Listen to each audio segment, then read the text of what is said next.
Nuwun Mbak Novi. Nggih. Wonten pamundutan malih nih Mas. Lagune rada gayeng niki.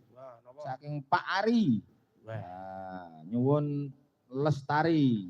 Wah, nggih. Sinten menika Kang pareng Sing durung nembang sapa? Wah, durung sedaya niki. Ya monggo. Mbak nganu, Mbak sapa ki? Hapsari sapa jenenge?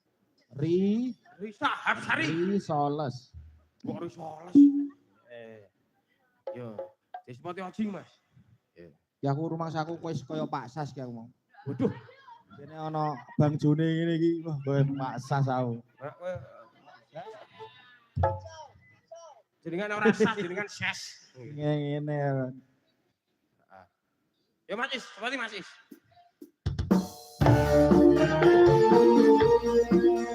Oh. Oh. Oh.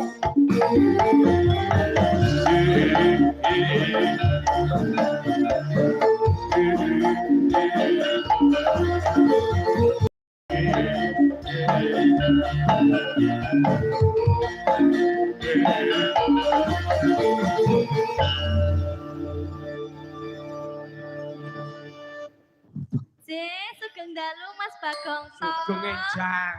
Oh iya, sugeng. Kowe karo kancamu padha mangkate bareng. Oh iya, sugeng enjang ya. Wis esuk. Arep dalu kowe iki.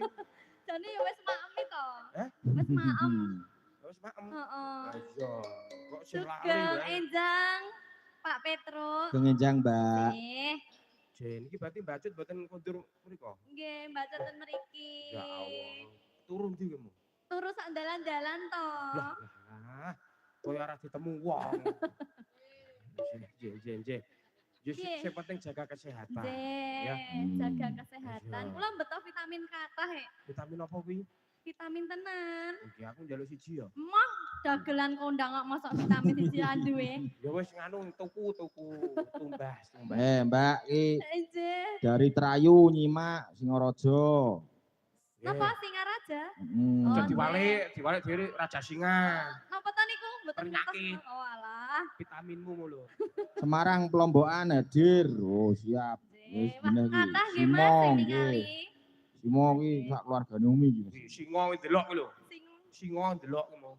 Simo to. Oh, tak krosi. Surakarta, nggih matur nuwun. Surakarta nggih mirsani. Oh, Surakarta hadir. Karanganyar hadir mboten niku? Hadir. Apa? Karanganyar kono. Weh, Karanganyar Solo wetan ngono, wetane Solo. Mosok gur tuntang to Kabupaten Karanganyar ora desane.